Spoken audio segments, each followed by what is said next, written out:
يا أيها الناس اتقوا ربكم الذي خلقكم من نفس واحدة وخلق منها زوجها وبث منهما رجالا كثيرا ونساء واتقوا الله الذي تساءلون به والأرحام إن الله كان عليكم رقيبا يا أيها الذين آمنوا اتقوا الله وقولوا قولا سديدا يصلح لكم أعمالكم ويغفر لكم ذنوبكم ومن يطع الله ورسوله فقد فاز فوزا عظيما أما بعد فإن أصدق الحديث كتاب الله وخير الهدي هدي محمد صلى الله عليه وسلم وشر الأمور محدثاتها وكل محدثة في الدين بدعة.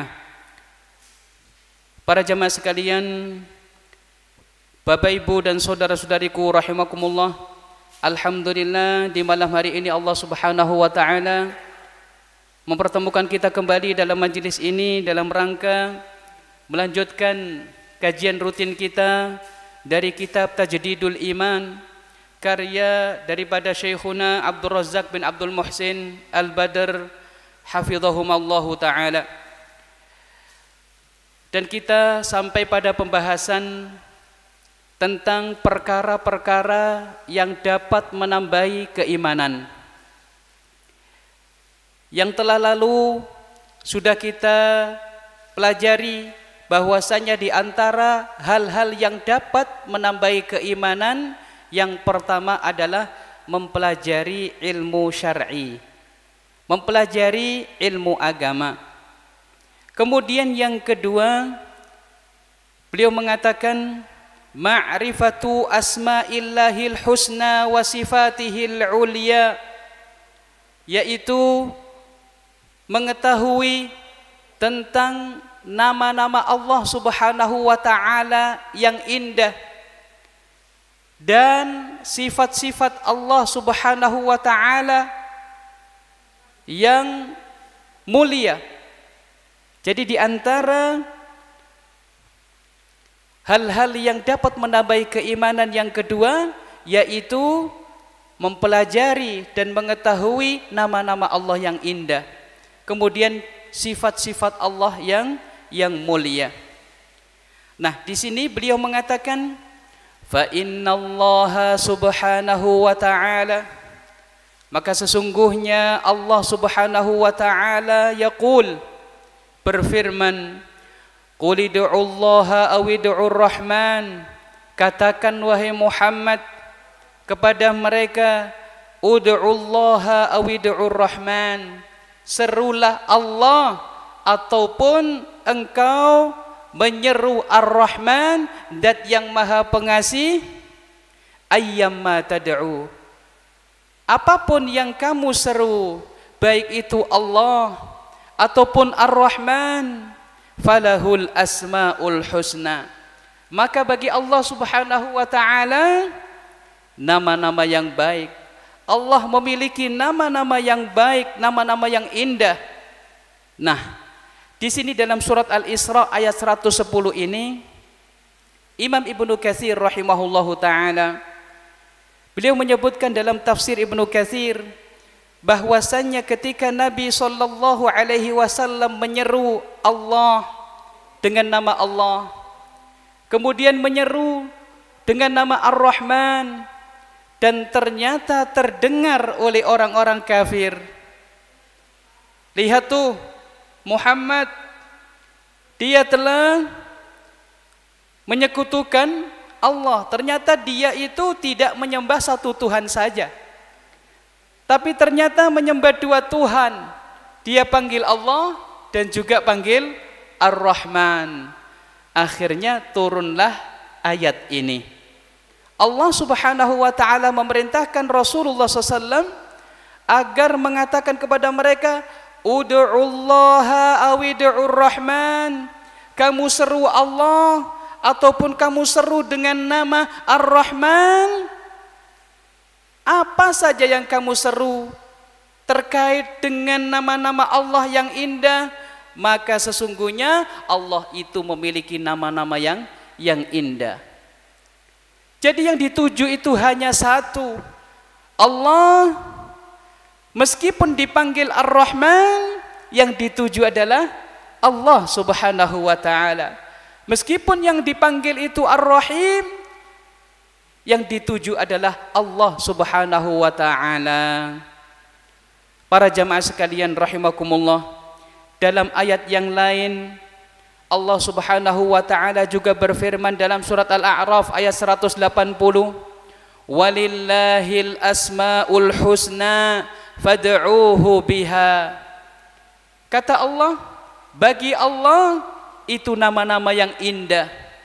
Fad'uuhu biha, berdoalah dengan menyebut nama-nama tersebut. Beribadahlah kepada Allah Subhanahu wa taala dengan menyeru nama-nama tersebut. Nah, di sini kalau kita lihat bahwasannya Allah Subhanahu wa taala telah menyebutkan dalam ayat ini, siapapun yang mengetahui nama-nama Allah kemudian dia berdoa dengan menyeru nama Allah tersebut, maka hal itu sebenarnya dapat menambahi keimanan seseorang. Nah, bagaimana menyeru Allah Subhanahu wa taala dengan nama-namanya? Tentunya ketika kita berdoa, maka hendaknya disesuaikan nama-nama Allah taala tersebut dengan permintaan kita. Misalnya kita menginginkan rizki, maka hendaknya ketika menyeru Allah Subhanahu wa taala dengan nama-nama Allah yang mana hal itu menunjukkan tentang memberi rizki.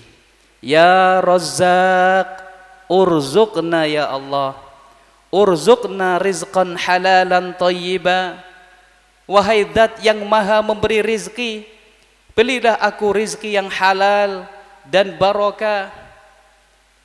Kemudian juga ketika meminta rahmat kasih sayang Allah Subhanahu wa taala, serulah nama Allah yang mana sesuai dengan apa yang kita inginkan. Kita menginginkan rahmat dari Allah, ya Rahman, ya Rahim, irhamna ya Allah, irhamna, kasihilah kami.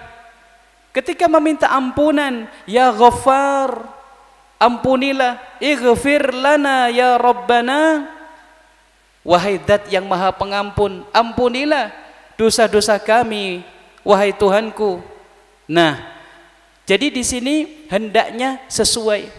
Jangan sampai ketika seseorang berdoa misalnya, ya Qawi ya Matin, misalnya urzuqna, wahai Zat yang maha perkasa yang kuat, ya, urzuqna, berilah kami rizki.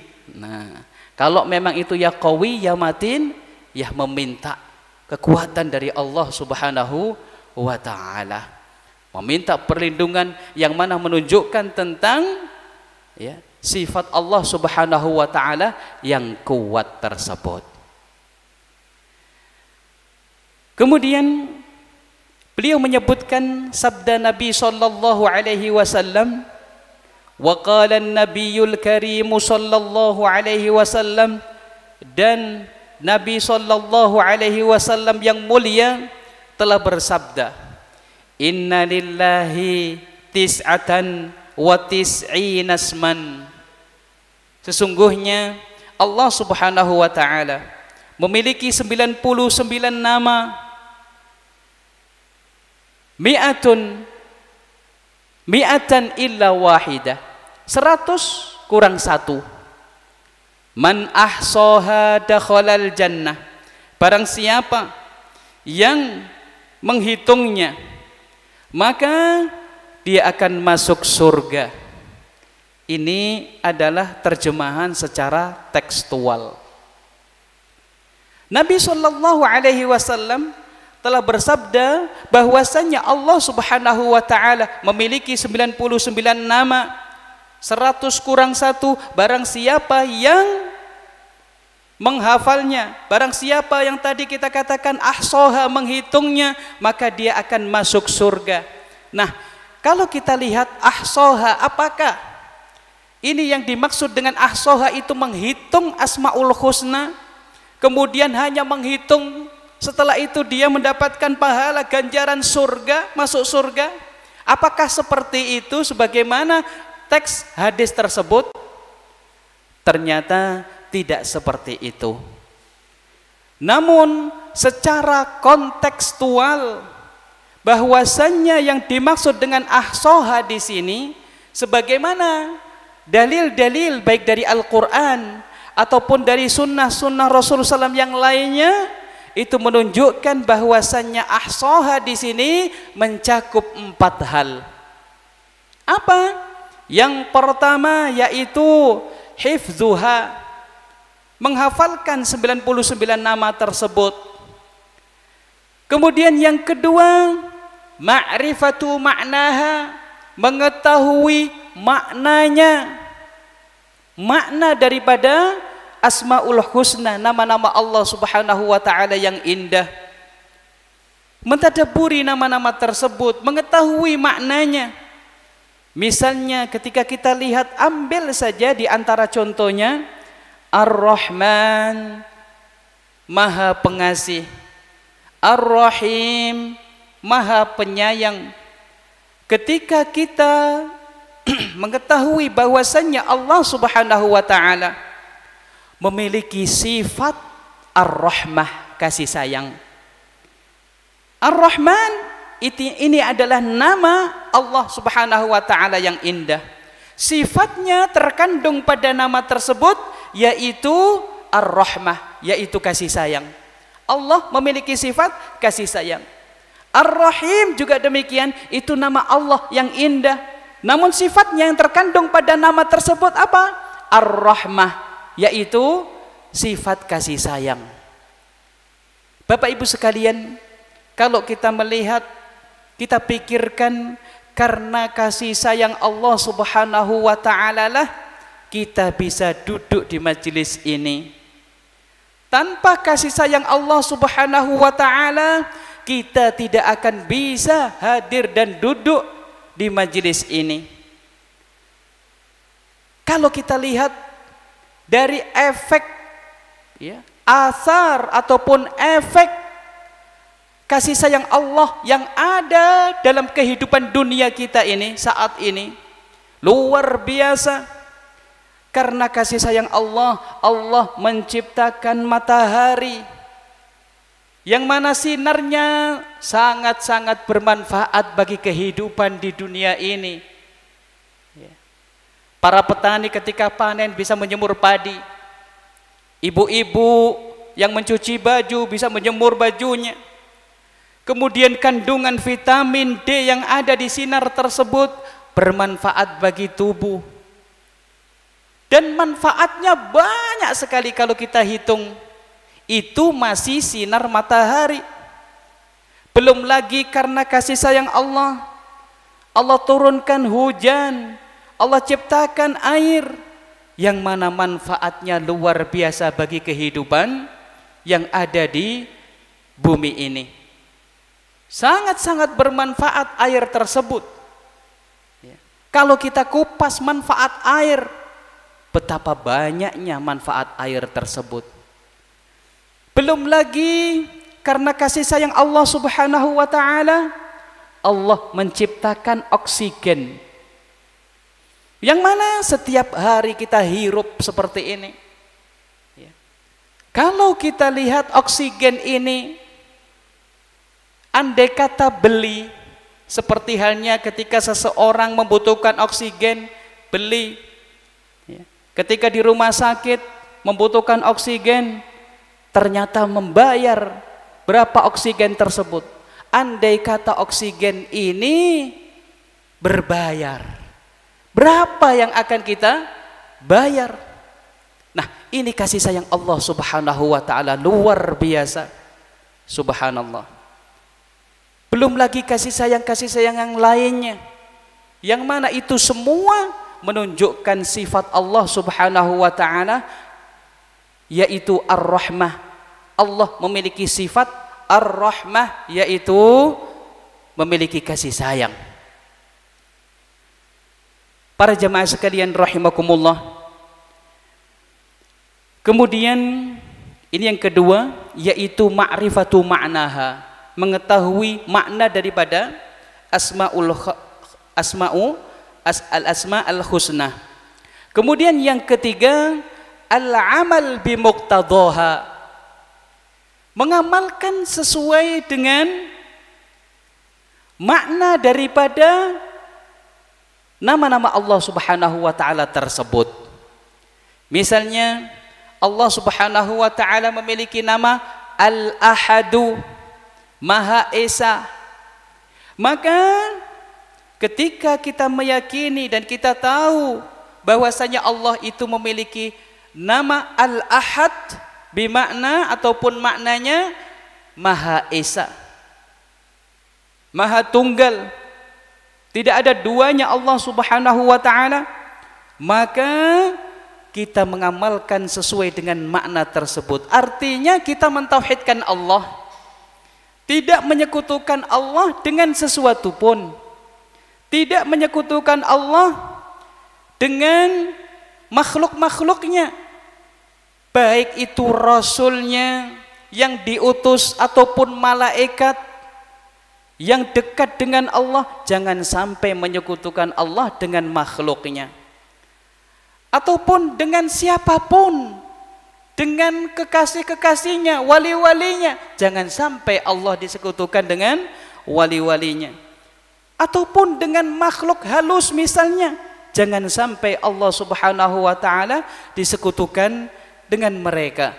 Nah, ketika seseorang ingin mendapatkan pahala surga dan mengamalkan al-asma al-husna, yaitu mengamalkan sesuai dengan makna-makna al-asmaul husna. Kemudian juga misalnya Ar-Razzaq, ya.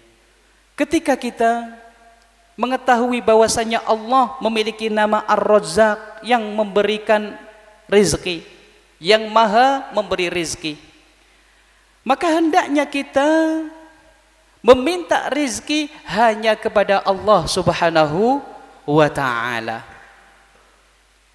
Demikian pula ketika kita mengetahui bahwasanya Allah Subhanahu wa taala memiliki sifat Ar-Rahmah dan memiliki nama Ar-Rahman, Ar-Rahim, memiliki sifat kasih sayang, maka hendaknya kita melakukan hal-hal ketaatan-ketaatan yang mana itu menyebabkan kita mendapatkan kasih sayang dari Allah Subhanahu wa ta'ala. Nah, ini al-amal bimuqtadhaha, melakukan suatu amalan yang mana hal itu sesuai dengan makna daripada nama-nama Allah Subhanahu wa ta'ala yang indah. Kemudian yang keempat yaitu du'a'uhu biha, memanggil Allah, menyeru Allah Subhanahu wa ta'ala dalam doa-doa kita dengan nama-nama yang indah tersebut. Nah, empat hal ini adalah makna ahsoha. Ketika seseorang itu menghafalkan al-asmaul husna, mengetahui maknanya, mengamalkan dalam kehidupan, kemudian menyeru Allah Subhanahu wa ta'ala dalam doa-doa dengan nama-nama tersebut, maka di sini kata Nabi, dakhalal jannah, orang tersebut akan masuk surga. Kemudian beliau di akhir bab ini beliau mengatakan fa ma'rifatu asma'illahi ta'ala al-husna. Ketika seseorang itu mengetahui nama-nama Allah yang indah, wa ma'rifatu ma'aniha, mengetahui makna-maknanya, summal amal bimuqtadaha, kemudian mengamalkan dalam kehidupannya, maka hal itu min a'dhami asbabi ziyadatil iman, itu merupakan perkara yang sangat-sangat besar yang dapat menambahi keimanan seseorang. Ini adalah perkara yang kedua yang dapat menambahi keimanan seseorang, meningkatkan, menguatkan keimanan seseorang, yaitu mempelajari al-asmaul husna, nama-nama Allah Subhanahu wa ta'ala yang indah, dan juga sifat-sifat Allah yang mulia. Kemudian yang ketiga, Di antara hal-hal yang dapat menguatkan, mengokohkan keimanan seseorang adalah at-ta'ammul fi siratin nabiyil karim. Merenungi, membaca dan merenungi, membaca perjalanan sirah nabawiyah, membaca perjalanan hidupnya Rasulullah sallallahu alaihi wasallam dan juga merenunginya. Dan ini dapat menambah keimanan seseorang, menguatkan keimanan seseorang. Beliau mengatakan, fa inna ta'ammula fi siratin nabiyyi sallallahu alaihi wasallam, maka sesungguhnya at-ta'ammul, merenungi sirah, perjalanan hidup Nabi sallallahu alaihi wasallam, sejarah perjalanan hidup Nabi sallallahu alaihi wasallam, wa hadihi, dan petunjuknya, wa adabihi, dan adab tata keramanya, wa akhlaqihi, dan akhlak-akhlak beliau, wa muamalatihi, dan muamalah beliau, interaksi beliau dengan sesama, wa jihadihi, dan jihadnya beliau, wa badlihi, dan pengorbanan beliau, wa ataihi, dan pemberian beliau, wa ghairi dzalika, dan yang lain-lain terkait dengan sejarah perjalanan hidupnya Rasulullah SAW,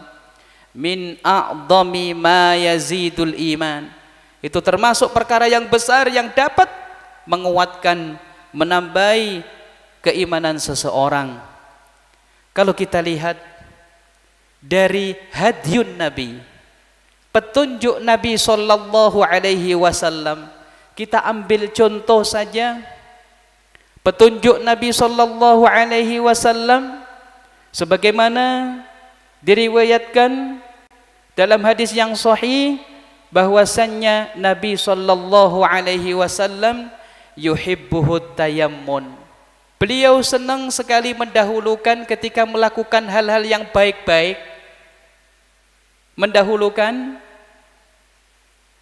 sisi kanan terlebih dahulu. Ya. Ketika beliau menyisir rambutnya, mendahulukan yang kanan. Nah, Rasulullah SAW juga beliau pernah bersabda. Tadi kita katakan ketika menyisir rambut mendahulukan yang kanan, ketika memotong rambut mendahulukan yang kanan.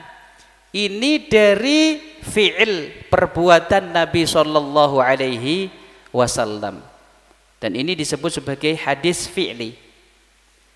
Di sana ada hadis qauli dari sabda Rasulullah SAW, perkataan beliau. Beliau mengatakan sebagaimana diriwayatkan oleh Imam Bukhari dan Imam Muslim dalam kedua sahihnya. Beliau mengatakan al-aymanun, al-aymanun, orang-orang yang berada di sebelah kanan, orang-orang yang berada di sebelah kanan, ala fayamminu, ingatlah dahulukan yang sebelah kanan. Ini perkataan beliau. Nah, kalau kita lihat Rasulullah SAW sendiri dalam prakteknya juga demikian. Beliau pernah pada suatu hari, beliau duduk di antara orang yang masih muda sekali, anak kecil masihan. Kemudian sebelah kiri beliau syuyukh, yaitu orang-orang sepuh yang sudah tua. Kemudian disuguhkan kepada Rasulullah, ada yang menghadiahi susu kepada Rasulullah sallallahu alaihi wasallam. Nah, Rasulullah sallallahu alaihi wasallam pun minum dari susu tersebut. Setelah itu di sebelah kanannya ada anak kecil. Rasulullah sallallahu alaihi wasallam mengatakan kepada dia, bolehkah aku memberikan minum susu ini kepada kakek-kakek yang ada di sebelah kiri saya? Kata anak kecil tersebut mengatakan, la usiru binasibi minka ya Rasulullah. Aku tidak mendahulukan orang lain untuk mengambil bagianku wahai Rasulullah. Tidak mau. Akhirnya Rasulullah SAW memberikan minuman itu kepada anak kecil tersebut. Rasulullah SAW mendahulukan yang sebelah kanan. Kenapa anak tersebut tidak mau? Karena dia ingin mendapatkan keberkahan daripada tuangan minuman air tersebut dari tangannya Rasulullah SAW. Lebih cepat untuk mendapatkan keberkahan tersebut, makanya tidak mendahulukan yang lain. Kemudian setelah itu Rasulullah SAW memberikan kepada kakek-kakek yang ada di sebelah kirinya, memberikan minuman kepada kakek-kakek yang ada di sebelah kirinya. Nah, ini merupakan hadiun Nabi SAW, petunjuk Nabi SAW, dan banyak sekali petunjuk-petunjuk beliau dalam kehidupan kita. Ketika masuk WC, masuk toilet, kanan kaki kiri dulu, kemudian ketika keluar kaki kanan dan sebagainya. Kemudian wa adabuhu, adabnya Rasulullah sallallahu alaihi wasallam, tata keramanya Rasulullah sallallahu alaihi wasallam. Di antara adab dan tata krama Rasulullah SAW, ketika beliau berkunjung ke rumahnya seseorang, beliau mengetuk pintu dan mengucapkan salam. Salamnya beliau maksimal hanya 3 kali saja. Kalau misalnya kok tidak ada jawaban sampai 3 kali, maka Rasulullah SAW beliau balik pulang. Berarti tidak diizinkan ataupun bisa jadi orangnya sedang istirahat. Tidak salamnya terus menerus, kemudian ngetuk pintunya dikerasin lagi sampai orangnya bangun. Tidak. Ini diantara adab daripada Rasulullah SAW. Demikian pula ketika orangnya ada di rumah dan menjawab salam, meskipun beliau salam 1 kali, orangnya membukakan pintu, Rasulullah SAW pun tidak berada di depan pintu pas, tidak. Tapi beliau berada di sisi kanan ataupun berada di sisi kiri daripada pintu. Kenapa? Agar supaya mata tidak melihat apa yang ada di dalam rumahnya orang yang ingin beliau tamui. Nah, ini merupakan adab kesopanan. Baru ketika diizinkan untuk masuk rumah, maka disinilah Rasulullah SAW pun masuk ke rumahnya. Nah, ini diantara adab-adab Rasulullah Sallallahu Alaihi Wasallam. Kemudian wa akhlaqihi, dan akhlaknya Rasulullah. Akhlak ini terkait dengan kesabaran beliau, terkait dengan kezuhudan beliau, dan yang lain-lainnya. Misalnya dari sisi kesabaran,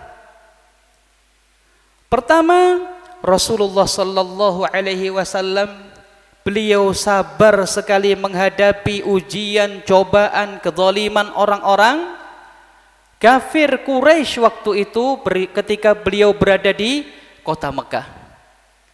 Pernah pada suatu hari Rasulullah SAW sujud di Masjidil Haram, di sekelilingnya Ka'bah beliau sujud. Dan ternyata Uqbah ibnu Abi Mu'aid, apa yang dia lakukan? Tokoh daripada orang kafir Quraisy yang memusuhi Rasulullah SAW, dia mengambil ari-ari daripada onta yang sudah disembelih. Ari-arinya, kotoran yang ada di perut onta, diambil, dimasukkan keranjang, kemudian dibawa dan ditimpakan kepada punggungnya Rasulullah SAW di saat beliau sujud. Namun Rasulullah SAW terus sujud, tidak bangkit dari sujudnya, sampai putrinya yang tercinta yaitu Fatimah bintur Rasul sallallahu alaihi wasallam, dialah yang membersihkan ari-ari tersebut, kotoran perut onta itu dibersihkan oleh Fatimah, dan Fatimah pun mendoakan doa yang tidak baik terhadap orang tersebut, yaitu Uqbah ibnu Abi Mu'id. Kalau kita lihat bagaimana Rasulullah SAW sabarnya luar biasa dari sisi menghadapi cobaan ujian dari musuh-musuh dakwanya, Rasulullah Sallallahu Alaihi Wasallam tetap bersabar. Kemudian juga sabar dalam menghadapi kehidupan. Rasulullah SAW dari sisi finansial pernah Rasulullah SAW itu istri-istrinya tidak pernah masak sekitar 2 bulan penuh. Tidak pernah masak. Sampai diceritakan dalam hadis yang diriwayatkan oleh Imam Bukhari, Urwah ibnu Zubair mengatakan kepada istri Rasulullah sallallahu alaihi wasallam, "Madza kana ta'amukum?" Waktu itu Aisyah Ummul Mukminin, istri Nabi sallallahu alaihi wasallam, mengatakan kepada Urwah, "Ibna ukhti, wahai anak saudariku, in kunna lananduru ilal hilali salasata ahillah." Dulu aku pernah melihat bulan sabit itu 3 kali. 1 kali, kemudian yang kedua berarti sudah 1 bulan. Habis itu yang ketiga berarti 2 bulan penuh. Wa ma uqidat fi abyati Rasulillah SAW narun. Jadi tidak dinyalakan api di rumah-rumah Rasulullah SAW. Artinya istri-istri Rasulullah tidak masak sama sekali. Akhirnya Urwa pun bertanya kepada Rasulullah SAW, "Makana yu'ishukum?" Makananmu waktu itu apa? Apa yang engkau makan waktu itu, wahai bibiku? Qalat, maka Aisyah mengatakan, al-aswadan, yaitu at-tamru wal ma'. Al-aswadan, 2 perkara yang hitam, sebutannya al-aswadan, itu adalah kurma dengan air. Hanya itu saja yang dimakan oleh Rasulullah SAW. Sabar dalam menghadapi kehidupan.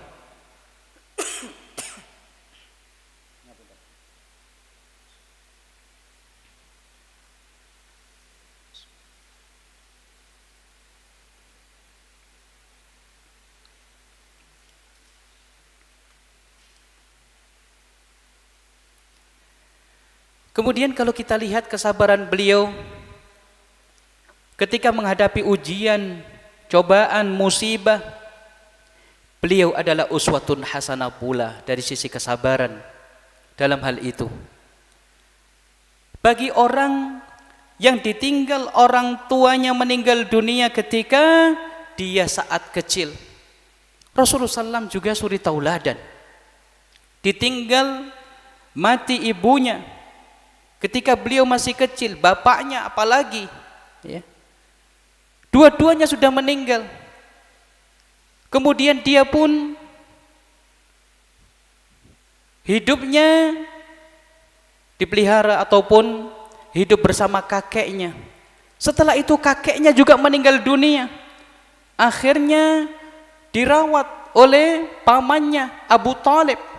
Kemudian Abu Thalib pun setelah itu meninggal dunia.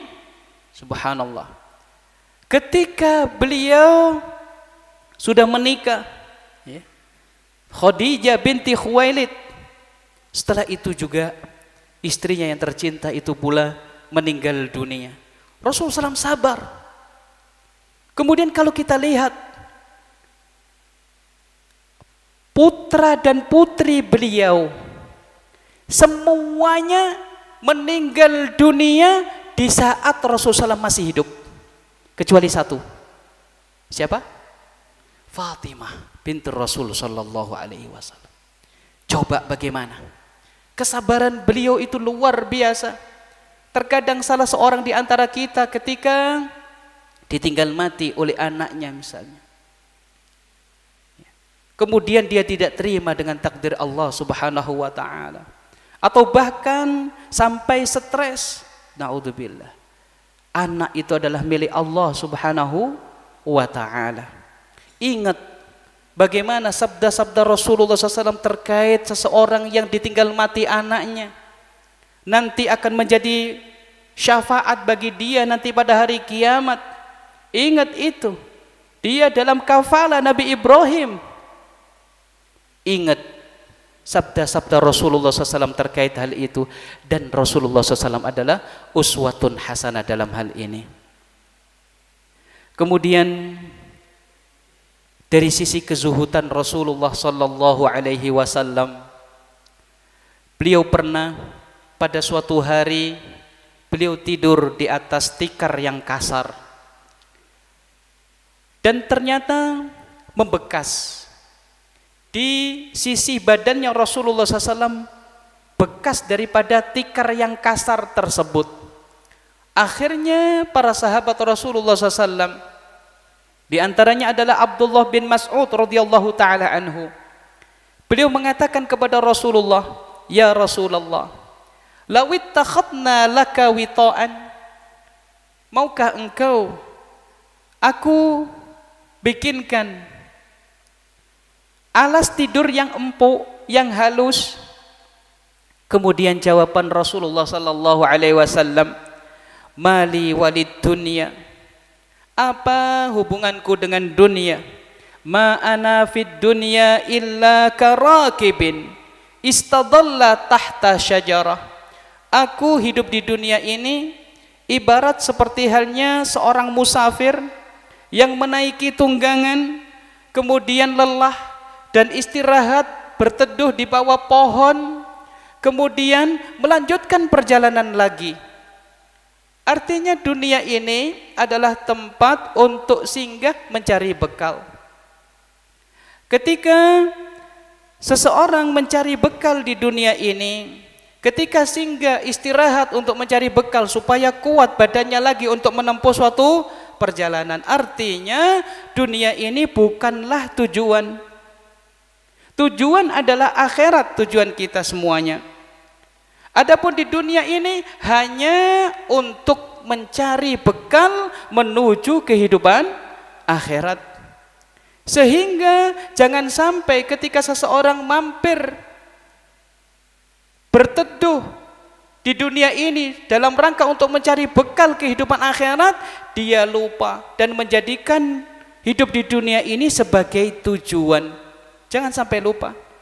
Pernahkah ada ketika seseorang menempuh perjalanan, setelah itu istirahat, ya, istirahat di rest area misalnya, ya, ataupun berteduh di tempat yang rindang, setelah itu saking enaknya kemudian dia lupa tujuannya? Tidak ada. Dalam kehidupan dunia kita tidak ada seperti itu, lupa dengan tujuan awalnya, tidak ada. Tapi kenapa ketika dalam kehidupan nyata ada orang-orang yang mana tidak percaya dengan kehidupan akhirat, tidak percaya dengan adanya kehidupan setelah kematian, menganggapnya hidup di dunia ini ya ini sudah akhir, kalau mati ya sudah, tidak ada lagi kehidupan berikutnya. Nah, inilah bedanya antara orang yang beriman dengan orang yang tidak beriman kepada Allah Subhanahu wa ta'ala.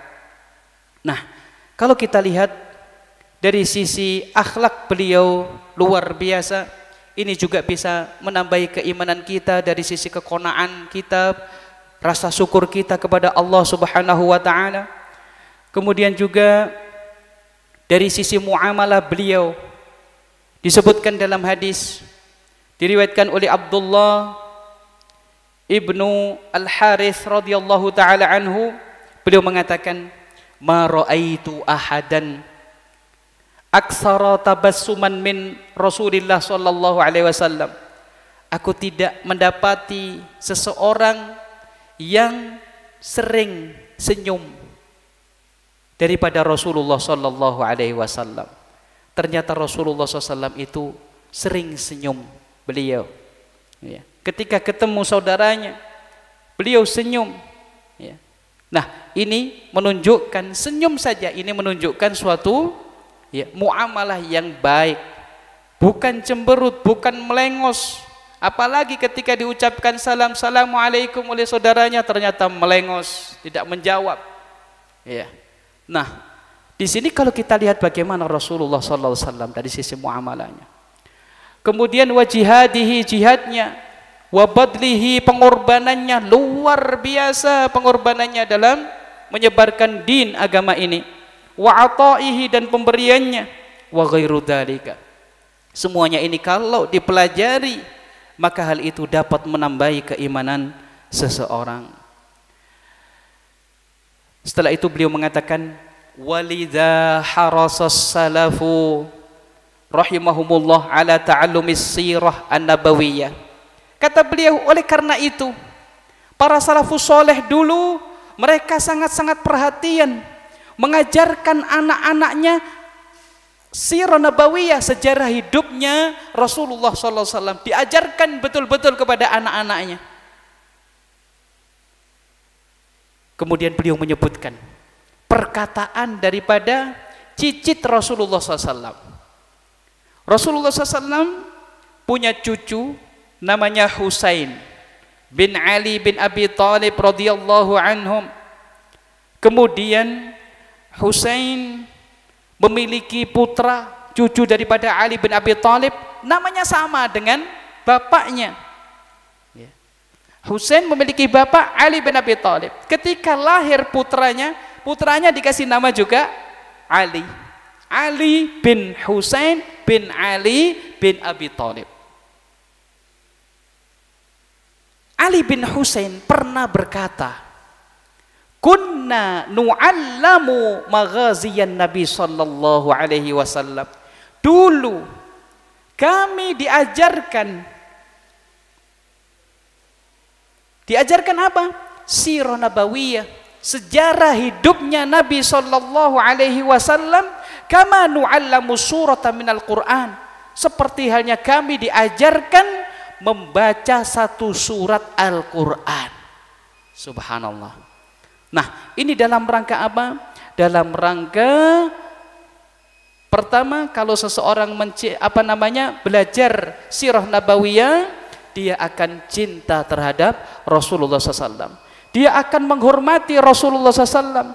Dia akan menghormati tuntunannya, mengindahkan apa yang diajarkan oleh Rasulullah Sallallahu Alaihi Wasallam, dan menjadikan Rasulullah SAW sebagai uswatun hasanah.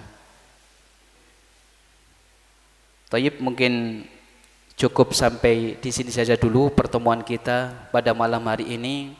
Mudah-mudahan Allah Subhanahu wa taala memberikan taufik serta hidayah dan juga ilmu yang bermanfaat bagi kita semuanya.